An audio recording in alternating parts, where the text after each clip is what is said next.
Hello, everyone, and welcome to Blackrock Castle Observatory. We're kicking off Space Week with a space art session. I'm Rob, and I'm joined today by my colleagues Danielle and Donna. Hey, guys. Hi. Hi, Rob. We're going to be painting aliens today. So, when I mention aliens, what springs to mind for you two guys? Little green men. Big eyes. Yeah, I think that's pretty common. A lot of people think of what we refer to as the Roswell Gray. For those of you who don't know what a Roswell Gray is, I'm going to draw one real quick. So, what you want to start off with is an upside down pear, kind of like that. Draw two big elliptical eyes, just like that. Teeny tiny little nostrils, and a very small mouth. So this is what's called a Roswell Gray. They're called Roswell Grays because people think that they found aliens that look like that in a crashed UFO that landed somewhere in Roswell in 1947. Now, that's believed to be a hoax, and it was probably just a military aircraft or something, but these guys still found their way into the culture. So it's what a lot of people think of when they think of aliens. But in reality, an alien would be any life form at all that we find on another planet. So it could be a slime mold, it could be something that looks like a bunny, it could be a very advanced alien, it could be anything. So do you guys have any other ideas now on what an alien might look like now that you've learned that little factoid?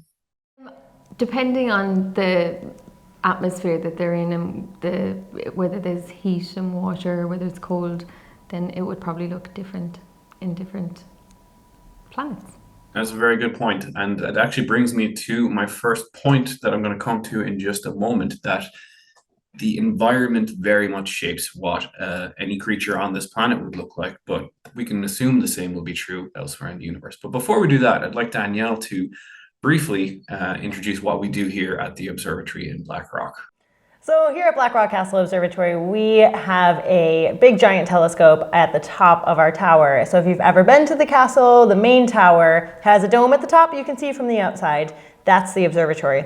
Inside, we have what we like to call Big Bertha, who is a 16-inch telescope, and we use that telescope to look out across the universe at exoplanets and supermassive black holes and all sorts of things. Nebula, galaxies, planets, moons, everything you can think of out there floating around in space. Very cool. So that brings us back to our first point that Donna so eloquently made. The habitat that the animal exists in, we're going to call them animals now when we refer to aliens, they're very much shaped by the environment. So if you look at this slide here, we can see two different environments. We can see a polar environment and a desert environment. Now, if you look at the animals in the polar environment, you see things like polar bears and seals and penguins. One thing they all have in common is that they need to keep out the cold. And they do that through a variety of ways. They're either very, very fat and blubbery, or they have really thick fur. So that's going to be a very common feature across any kind of cold environment creature. You can see with the polar bear and with the seal, they're also white because they want to blend into the background, something we call camouflage. Now, if you look at the penguins, you think, well, they're black and white. They're going to stick out like a sore thumb in a wet environment. But what we know is that in Antarctica, it literally means anti-Arctic bear. There are no land predators. So if you've seen photographs or postcards that show polar bears and penguins in the same environment, they're completely made up. It doesn't happen. So because penguins don't have to worry about land predators, they don't have to be camouflaged. They can stick out like a sore thumb. The other environment we're looking at here is the desert environment. You've got creatures like camels and rattlesnakes and cactuses. And the one challenge these guys all have above all others are, any guesses? The heat. Exactly. Too hot. And what is there very little of in a desert? Very little water in the desert. Absolutely. So one very, very common adaptation that you're going to see in life in really hot environments is a way to either hold on to water or find water where there is very little. So if you look at that cactus there, it's covered in lots of little spines. Those are to help prevent other creatures eating it because a cactus would be a pretty decent source of water in itself. But the spines also accumulate like morning dew and help run it down the leaves of the cactus to the roots where it's needed. If you look at the snake's going to hide underground during the worst part of the heat of the day. Because it's cold-blooded, it's got a lower metabolism. It doesn't need as much water and food as other animals. And if you look at the camel, there's a very common misconception that the big hump in his back is for storing water. It's not. It's for storing fat because food is actually pretty hard to come by in the desert as well. But what camels can do is drink a ridiculous amount of water in one sitting. So when they finally do find water, they can absolutely go to town on it, and they can store that water for as long as they need. So what do you guys think in terms of the environment that your aliens you're going to draw are living in? What are you guys going to go for? I think I'll do a snowy environment. I think I'll go with a desert environment, hot environment. Okay, very good. So we'll let you guys start on that, and I'm going to talk about another way that environment shapes the creatures that live in it. Now, what's so cool about this, and it's probably my favorite thing about how environments are shaped, creatures are shaped by their environment, is that you can predict what a creature might look like by looking at the environment. So if you look at an emerald tree boa, an animal that you find in South America, and you look at a green tree python, an animal that you will find in Australia, they look practically identical. And the reason is the environments that they live in are very similar, and the adaptations they need to exist in those environments forced their bodies into similar shapes. So you can see they're both green to blend in with the canopy. They both have heat-seeking pits along their upper lip that help them to detect prey. They both have extremely long fangs for grabbing onto quick-moving prey like birds. And they're both colored lightly from the underside. So if you're looking up through the canopy from below, it helps to blend them into the light above.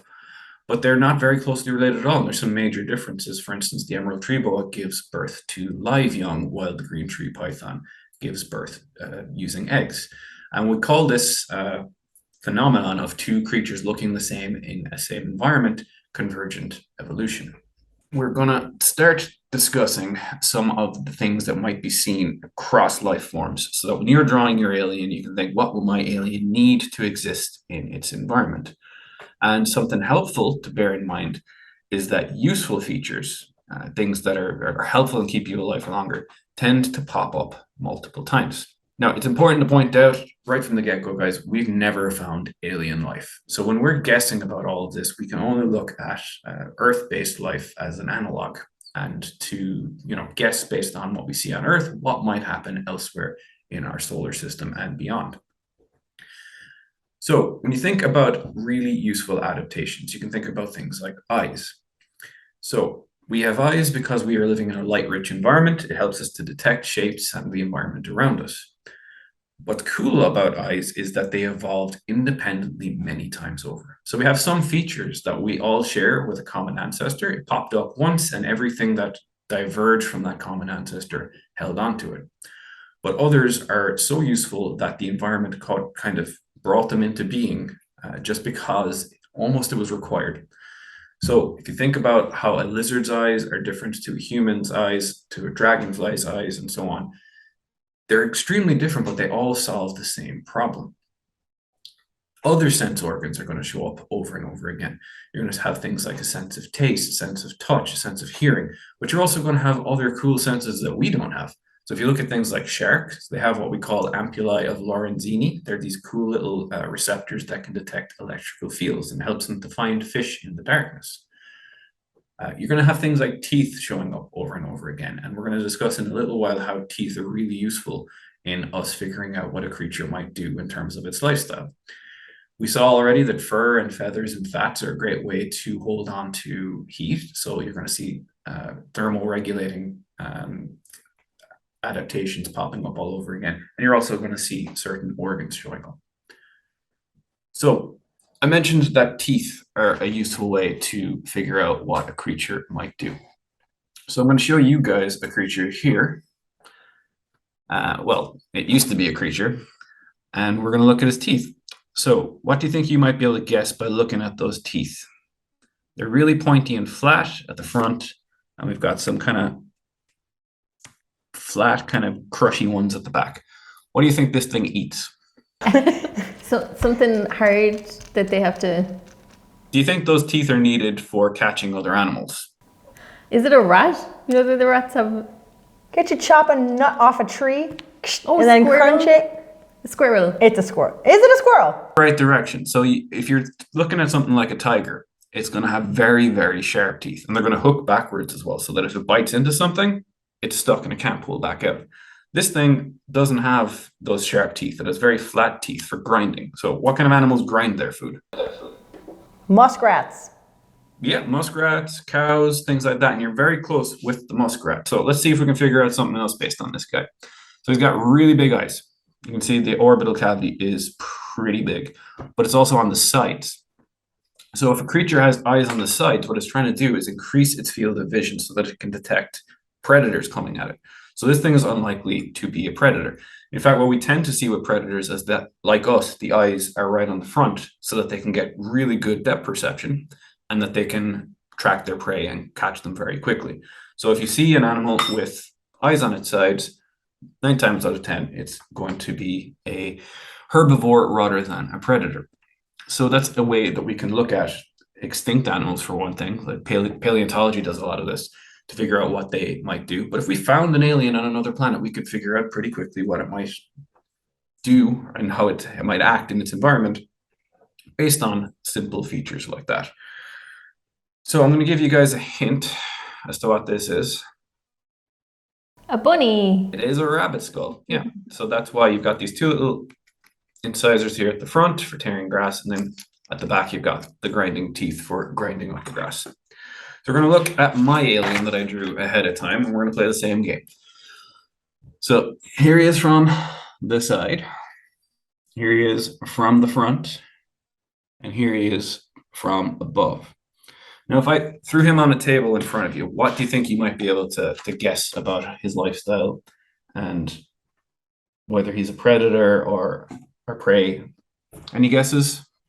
Predator. Because he's got them teeth. Yeah. Got the sharp predator teeth, absolutely.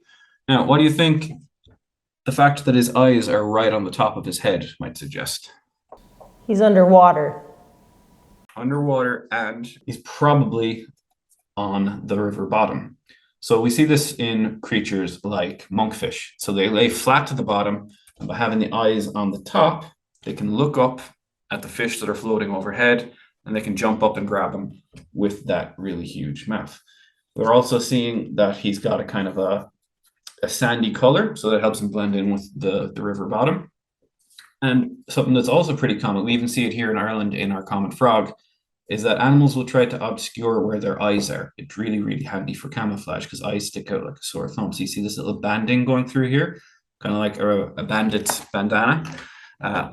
Irish frogs have that as well. It's a way to obscure the eyes.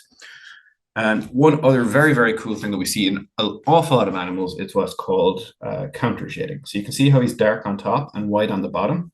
One of the reasons for this is that a way to detect a creature, if you're a predator looking into the environment, is to look for its shadow.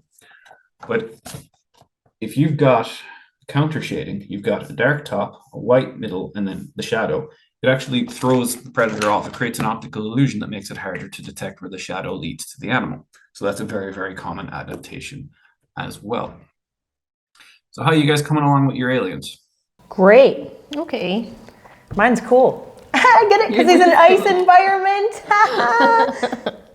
This is good. Want to give us a little look? Okay, so I've decided to go for a kind of really scaly creature. So really kind of lizard dragon-like. And this is what if you can see it. I've drawn some in pencil and I'm going to go over it in Sharpie with the Sharpie just to give it definition so it'll be more visible as well. So I'm given kind of scales that are kind of like the shapes of leaves, and they're kind of ones that would look like they could lie flat or they could come up if they needed to be used for defense against other animals trying to eat me. Very cool. There is actually a species of lizard here on Earth that does that. I can't remember its name, unfortunately. I think it's something like a thornback lizard, but it bites its own tail and curls up into a ball so that its scales stick out, kind of like a hedgehog in lizard form. So that's really cool. I like that. Danielle, what are you working on? My guy looks like a lizard, but he's not. He just has to be able to move through stuff very easily. And he's in a white environment, which is going to blind him. So he's got sunglasses because he's going to need them. And he's got very sharp talons on the end of his little fingers there so that he can dig into the ice and the snow and get around. I like it. Very, very clever. Okay, so following on from that little discussion we had about the rabbit there earlier, we're going to do a quick little game where we're going to turn the same alien, this guy here, into either a predator or a prey. So if you remember, I said that prey items generally will have their eyes on the side. So on the top one, we're going to draw the eyes on the side like this. So he already looks a lot more harmless, doesn't he? Now, on the predator, we're going to draw them right in the front to get that, what we call stereoscopic vision. And there is already something a little bit unsettling about those eyes looking right at you, isn't there? So he does look a little bit creepier and a little bit more like he might eat you. Now, the teeth are a big difference as well. So a herbivore will have teeth that look an awful lot like our back teeth. So we actually have a mix because we're omnivorous. We have some teeth that are good for meat and some teeth that are good for vegetation. But this guy's a pure herbivore. So there he is, very happy, chompy teeth. Whereas the guy on the bottom is scary. So we are going to give him those curvy looking fangs. God, I already don't want to meet this guy.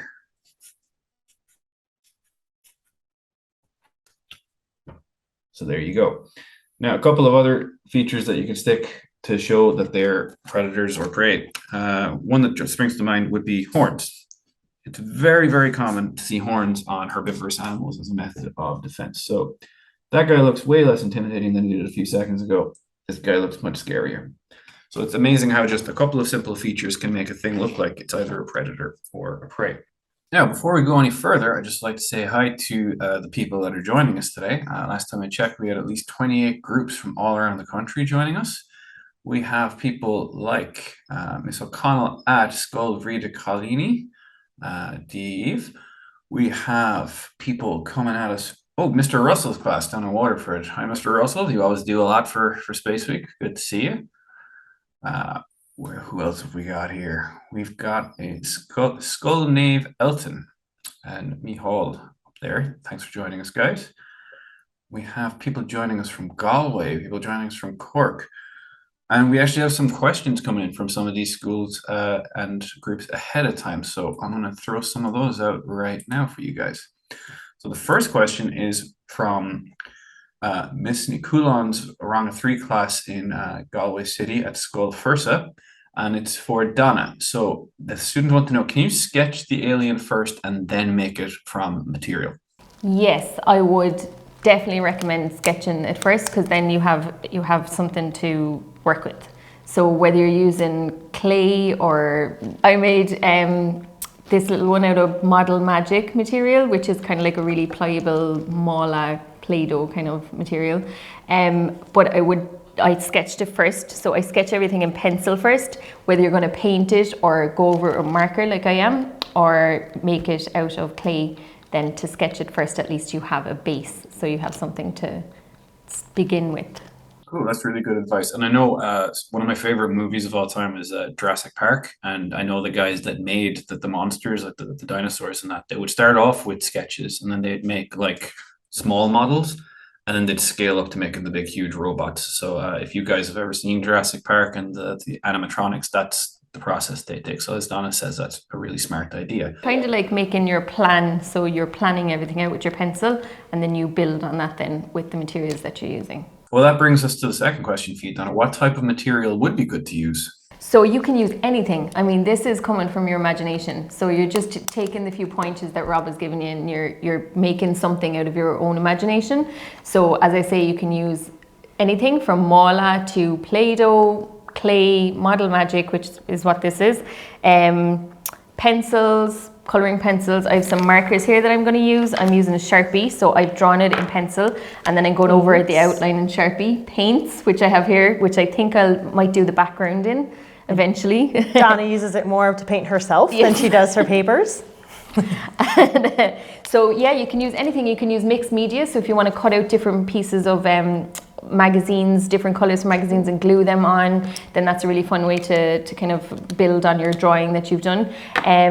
You can use pastels, crayons, whatever you want you can use, because it's coming from your own imagination, so it can be whatever artistic piece you want. So people are asking, what do aliens look like? Well, I think that's kind of what we're addressing here, is that we don't know, but we're making our best guess based on the creatures that we see here on Earth. And the environments where we tend to assume we might find life all have one thing in common, and that is that they have liquid water. So when we go looking for life elsewhere in our solar system and beyond, water is the first thing we go looking for. And there's a good reason for that. We have not found any life on Earth that can exist without water. In fact, we even think that here on Earth, life might have originated underwater at what we call deep sea vents. So these deep sea vents are heated by the Earth's crust, and all kinds of interesting chemicals bubble up from the mantle, and that these hot chemical rich environments are where we think early life evolved on Earth. So that's why we tend to look for water when we're looking for life elsewhere in the solar system. But when it is particularly interesting when we find water in an environment where there might also be deep sea vents. And I know there are a few places, even in our own solar system, where that might be a possibility. So I'll talk a bit further about that with Danielle in just a moment. But why do I say liquid water? Well, that's because we need water in its liquid form as opposed to in its frozen form, which is ice, or in its really superheated form, which is steam, because life can't really use those other two forms. And we refer to this part of space where you're near enough to a star that you have water and it's not frozen or in steam state as the Goldilocks zone. As we all remember from the nursery rhyme, sorry, not the nursery rhyme, the kid's fairy tale, that Goldilocks was trying to get porridge. She tried to eat Papa Bear's porridge and it was too hot. Mother Bear's porridge was too cold, and Baby Bear's porridge was just right. So that's what we're looking for, that just right area. And luckily, we exist in that Goldilocks zone. So Danielle, what are some of the places in our own solar system where we might find liquid water? One of the places we should be looking for water, and we are looking for water, is on the moon Europa, which is a big moon that actually goes around Jupiter, our largest planet in the solar system. Now, Jupiter's really big, which means it has a lot of gravity as well. And that gravity interacts with the moon, Europa. It actually stretches it and squeezes it. And when you have a frozen surface like that, it causes a lot of tension. That tension with the ice ends up creating lakes of liquid underneath the surface. So this is a good place where we might be able to find evidence of maybe life. That's really cool. And if there is liquid water down beneath the surface, then I guess it's very similar to what we might have here on Earth with a hydrothermal vent could even be there. So you've got two of the elements that you might be looking for. That's really cool. Are there any other places in our solar system where you might find some liquid water? Well, the moons of all of our different planets are really good places. There are a lot of different options out there. Loads and loads and loads of moons in our solar system. We just have one going around our planet, but the bigger planets have lots. So we don't know all of them yet, and we keep discovering new ones, but there's a really cool moon called Enceladus, which is an ice world, and it actually has like ice volcanoes, and they're blasting out into space. So that's a possibility where we might be able to find water as well. Okay, so I'm going to take you guys on a real quick tour of our solar system to look at some of these locations Danielle just mentioned. But before I do that, I want to check in with the guys and see how their aliens are shaping up, and we'll let them keep working on them as we explore the moons. So, Donna, how's your little guy coming along? Good. So I have just gone over my drawing with a Sharpie. So as you can see, I've given him kind of scaly, I'm showing here, right? Oh, wow. Scaly kind of scales. And I kind of claws here. He has some claws. So I'm messing around with colors at the moment because he can be any color I want. So I think I'm going to make him multicolored because I think, correct me if I'm wrong, that if an animal is multicolored, then it scares other animals off because they know that they're poisonous. Yes, that can be a very, very common strategy. It's something that we see with poison dart frogs, for instance. It's a type of coloration. It's a warning coloration. So if an animal is really, really, really nasty in terms of the poisons that it has, if an animal eats one of them once, it'll remember how badly that sucked and it won't eat the next one. So it's a sort of a, what's the word? Safety in numbers kind of an approach. What's really cool is when an animal is very, very poisonous and noxious and doesn't want to be eaten. Remember how I mentioned earlier convergent evolution can make two creatures look the same? sometimes one creature can pretend to be the nasty creature so that it kind of gets by on the mean reputation that that creature has. There's a little creature in Africa, I can't remember what it's called, but it's a little beetle that's particularly noxious. It lets off this really horrible smell. And there's a lizard that not only has the same colors as this little beetle, but it has learned to walk with a hunched back so that it looks like the beetle. So other animals think that little lizard's the beetle and they leave it alone. So you're right. Yeah, multicolors can be a way to show that your creature is poisonous. Speaking of giving him a long tongue, is there a reason that creatures have long tongues like lizards? Absolutely. So frogs in particular have long tongues. They use them to basically throw their tongue out at the creature and grab it before it even realizes it's been spotted, and then they can pull it back into their mouth. Chameleons are obviously the most famous at doing this. But the other reason that some creatures have long or interesting tongues is they can use it as a sense of smell. So if you've ever seen a snake and it throws out like its forked tongue like this, what it's actually doing is detecting where the smell is coming from. So if your tongue is swinging around like that and you realize there's more scent molecules on this side than on this side, you aim this way all of a sudden, and then you try again. And basically, by process of elimination, it can track down where the object it's smelling is. So it helps it to find things like rats. So yeah, absolutely. Animals can use their tongues for all kinds of cool adaptations. It looks like he has a stinger there. Does he have a sting? He does. So I'm not sure, but I think scorpions survive in very hot temperatures as well. Yeah, absolutely. I have given him a little stinger on the top of his tail, just to more defense. I like it. Cool little fact about scorpions is if you go looking for them in the desert, all you have to do is bring a black light, because they glow under black light. So when biologists are out looking for them, they just go out with a black light, like it's a little disco or something, and then you can just see these little glowing scorpions running along the desert floor. So Danielle, how's your guy coming along? Good. He's got a fur coat now. And fluffy ears, because he's going to have big ears so he can hear lots of stuff. And make him real fluffy and warm, because that's the worst thing ever when I'm walking around in the wintertime and my ears get cold. Hate that. So you got to have some nice fluffy ears. And then he's got also big nostrils, so that when he breathes in the cold air, it heats up and warms up the air for him.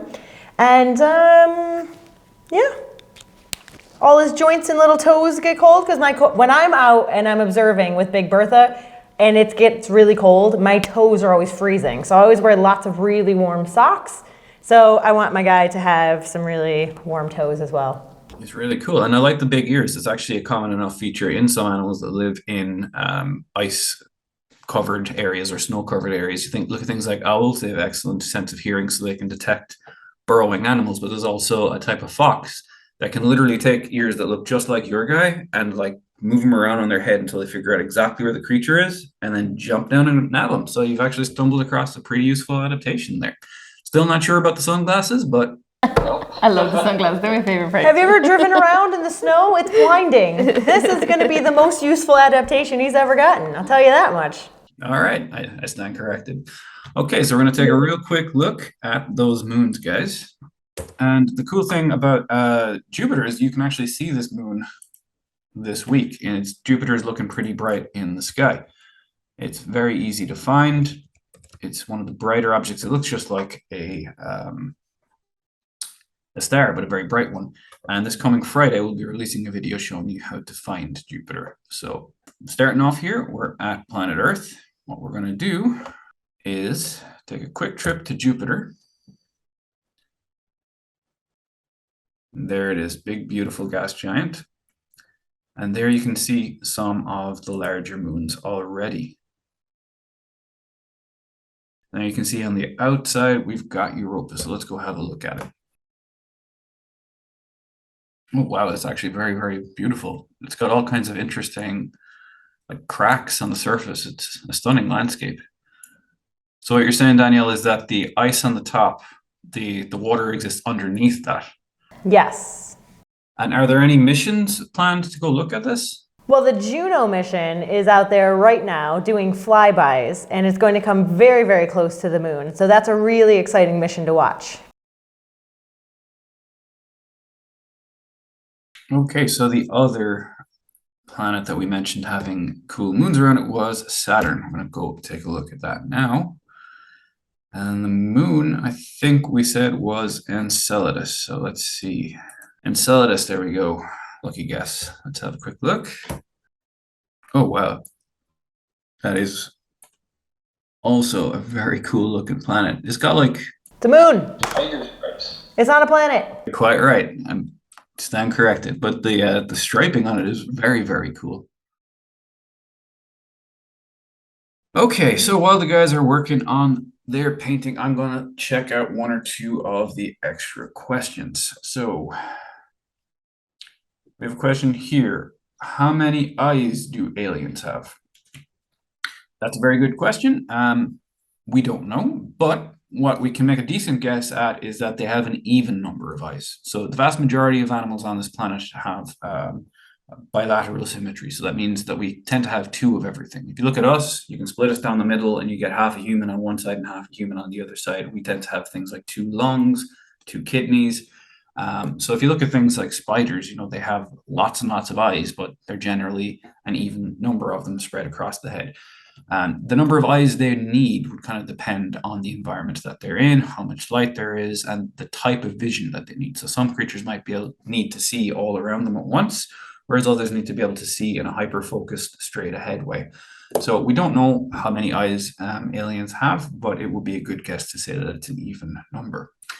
Do they wear clothes, and if so, what type? Well, Danielle's guy obviously wears sunglasses. Well, clothes would be considered technology, I guess. So if it was a simple creature, like some of the ones we're drawing here, it probably wouldn't have clothes because it wouldn't have the means to create them. But if it was something a little bit more advanced and had opposable thumbs, like Danielle's guy there, maybe they could fashion some very, very cool sunglasses. We do see animals here on Earth, some of the more clever ones, using things like leaves as umbrellas. You've probably seen orangutans making nests and to protect themselves from the environment. So that's all the clothing really is a way to protect yourself from the environment around you. So if they're living in a hot environment, they probably wouldn't need very many clothes. If they're living in a cold environment and they want to retain heat, they probably have to wear very, very many. But again, it really would depend on how clever the creature is and how well adapted it is naturally to the environment. How big/tall are they? Again, we don't know, but we do know that it would have some relation to gravity. So if there's very, very high gravity on the planet, the creature couldn't really be very, very big because it would put too much pressure on the animal's body. So the biggest land animals we've ever seen were obviously the dinosaurs. They were quite huge. And they kind of topped out at what the maximum of what we think a land animal even hypothetically could be. We don't see very, very many big land animals anymore. But if they were much bigger than the dinosaurs already were, they would have basically crushed themselves under their own weight. Then you look at a thing like a blue whale, which is still alive today and is even bigger than the dinosaurs, but it has the buoyancy of the ocean to help carry its weight. So if you're in a liquid environment, you can afford to be much, much bigger. If you don't have bones, you can afford to be much, much bigger. So you see things like giant squid are actually quite large. So again, the answer to that one would depend on the environment, but it's a very interesting question. Now, somebody else is asking here, do they have pets and are they like human pets? Well, do your guys have pets? If my guy had a pet, it would be a human. How about you, Donna? Do you think your guy has pets? I'd like if my lizard dragon creature had a human pet. That would be kind of cool. Like imagine you had a human pet and then it was gonna ride the dragon around. Like imagine, right? Because like in all of our fairy tales, like the dragon's the pet. Yeah. See? And other planets, the human's the pet. I'd like him to have a pet scorpion or something. I think that would be kind of cool. Very cool. Well, when it comes to pets, all a pet really is here on Earth is a domesticated animal. And you know, the vast majority of our pets come from a useful interaction we've had over the years. So for instance, dogs are often referred to as man's best friend, and we would have used them in the early days to help us hunt. Horses, we would have used them, you know, to ride. They would have helped us get around. You know, all the other animals that we regularly interact with, they typically had some use. Things like sheep and, you know, cows, they've all had use. But when it comes to the more exotic pets, like things like snakes and lizards and stuff, they don't serve a function. We just enjoy keeping them. So keeping pets purely for enjoyment is a very human trait. We haven't seen it elsewhere in nature. We have seen other animals develop livestock. So if you look at ants, there are actually a species of ants that keep aphids in the same way that we would keep cows. They move them around on plants so that the aphids will eat the plants and release what they call honeydew, and then the ants eat the honeydew. So we actually do know of another species that farms. We don't know of any other species yet that has pets. Okay, we have another question here. With aliens, where do they live and what does their environment look like? Danielle, got any ideas? There's not an exact answer for that, but we've looked at lots of different types of planets out there, and we have more planets than just the planets that are in our solar system. We call those exoplanets.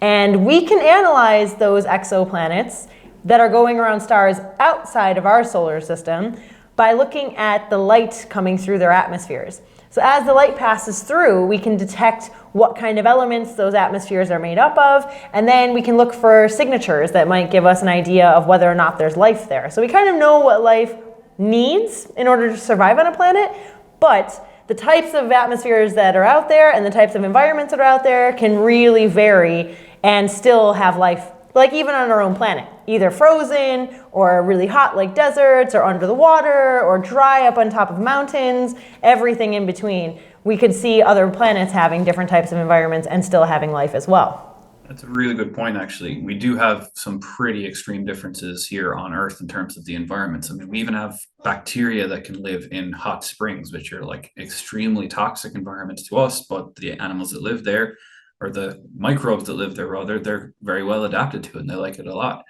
And you mentioned that we can look at the light coming from a planet and or star and determine a lot about it. The light doesn't come from the planet itself. So when we look at exoplanets, we're looking at exoplanets going in front of their host star. So as they're passing in front of the star, the light coming from the star on the other side passes through their atmosphere. And when it comes through the atmosphere to our telescopes, then we can analyze that light and see how it's changed and what's coming from it. So it's not actually the light coming from the planet, it's coming from the star. Right, and the same with the nebula behind you. So the light coming from behind the nebula, coming through it, gets absorbed.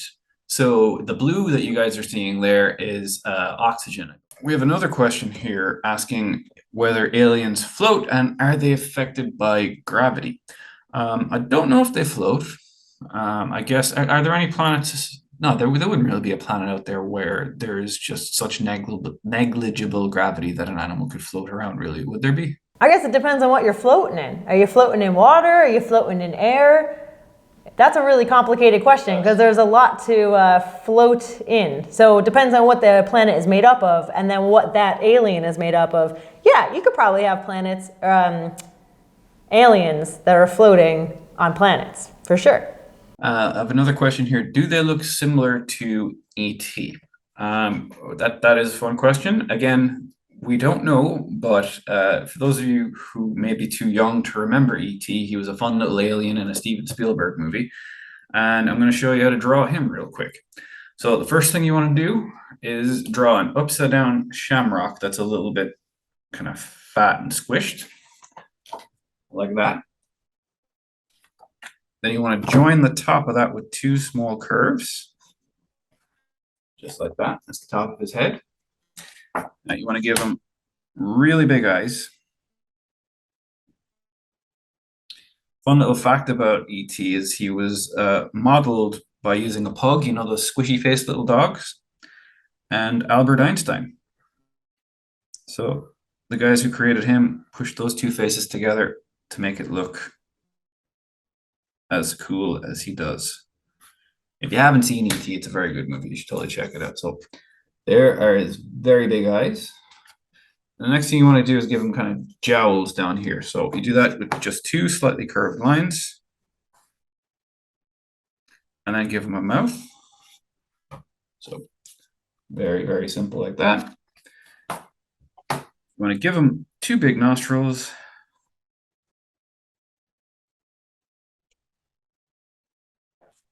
Just like that. And then the rest comes from drawing in wrinkles. He was a very wrinkly alien, so you just got to draw as many wrinkles on his face as you can get, and he'll look more and more like E.T. the more of them you add in. And he's also got a big long neck. So for whoever asked that question about ET, there's how you draw them.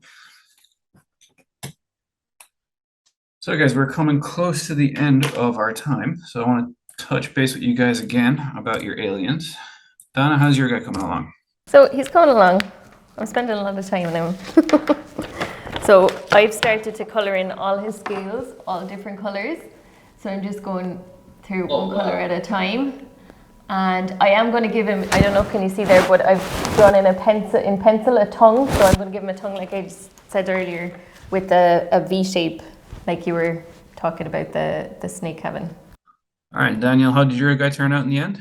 Mine has adapted a GPS because, right here, because if you're out on a smooth, icy landscape, you're not going to have trees and things to mark where you're going, and it's going to be a little confusing. So I have a very intelligent alien who has developed GPS so that he can navigate around. Okay, well, what else do you think you might use if you don't have a landscape that can tell you where you're going?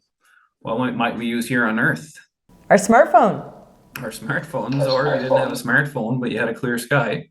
A map. Stellar map, yeah. So we can use the North Star. Ladies and gentlemen, the resident astronomer. Completely oblivious to stars.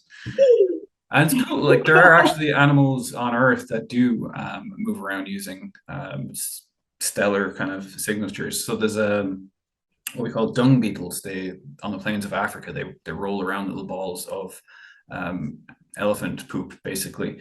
And they can figure out where they are by looking at the trail of the Milky Way through the sky, which I think is pretty cool. So there you go. Maybe there are aliens out there that can also read the stars in the same way that we do. So I'm gonna give you guys a few more minutes to work on your creatures. And while I'm going to show some cool Earth-based life forms that have interesting adaptations that I happen to have here with me. So this one, we all know it is a cactus. You can see covered in those spines that we mentioned. So it helps retain water by having them collect dew. And then, because they're not actually that spiky to touch this particular one, but it would collect water and the water would then run down to the roots where it's needed. So that's a pretty cool adaptation in a desert environment. This is another desert adapted species. It's kind of related to an aloe vera, but you can see it's got these really big, thick leaves. Now they store water. And when there's a drought, it can pull on the water reserves in those leaves. And in fact, you can see, I probably haven't watered this guy enough that he's done so on this leaf here. So he's completely absorbed all the water out of that. So that's a really, really useful adaptation, kind of like what we thought camels were able to do, but we got it wrong. And this final little guy here, I hope you're able to see him. He's very weird, is a lithops. It's a living stone from South Africa. It's also got a very funny nickname, the butt plant. So you can see it does look a little bit like a butt. But what's cool about these guys is they are adapted to look just like stones, so that any kind of creature in the environment that might be chewing them up for food finds them hard to spot. But those guys are so well adapted to the desert environment that you can actually harm them if you give them too much water. They've gone the other way. So they do need a little bit of water to survive, but if you give them too much, it actually rots their roots. So some adaptations have become very extreme. Now, one other final adaptation I want to show you guys is this guy here. This is a monstera plant. And if you look at these leaves, you can tell this guy does not come from a desert. It comes from a much more humid environment. And one adaptation you can have to that is to have hydrophobic leaves. So that means hydro is water, phobic, fearing. And what that does is it means that the water, when it hits the leaf, it forms a little bead and runs off. Now that does two things. It makes sure that the leaf doesn't stay damp all the time where a fungus can develop on it, but also the little bead rolling off will clear dust off it and it'll help it photosynthesize. And finally, it will help accumulate any water that does fall on it down near the roots where it's better needed. So there's all kinds of really, really cool adaptations here on Earth, much less out in the solar system. So I think that's about all we have time for. What we're going to do is let Donna finish up her very cool painting and we will share it with you at the end. We'll cut that in. I'm sure Danielle and Donna would like to say thanks too and to sign off with their final thoughts on aliens and how cool they are. I think aliens are pretty cool. And I think if realistically we were to find aliens, they probably look more like this than they would like this.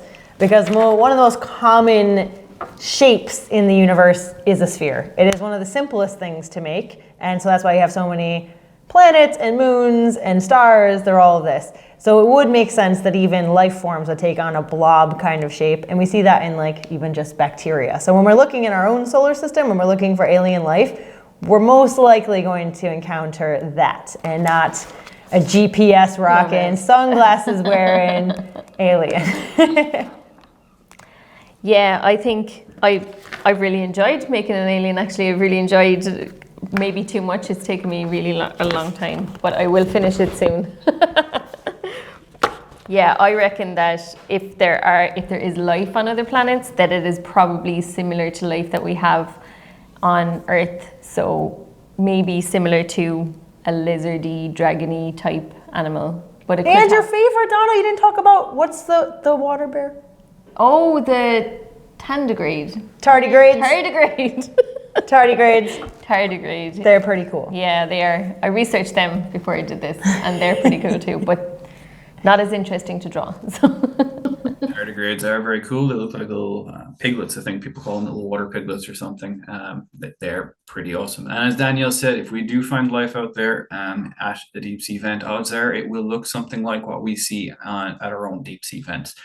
So the creatures that we see will probably look less like those little green men and more like something that you can bring home in a petri dish. But still, I would be very, very excited to see that. So thanks so much from all of us here at Blackrock Castle Observatory.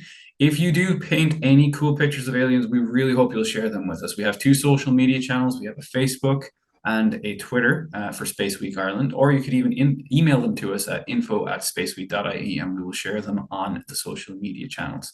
So please do share them with us. We're really curious to see what kind of aliens you guys came up with. Thanks so much for joining us. Have a great Space Week. Bye-bye. Thank you. Bye.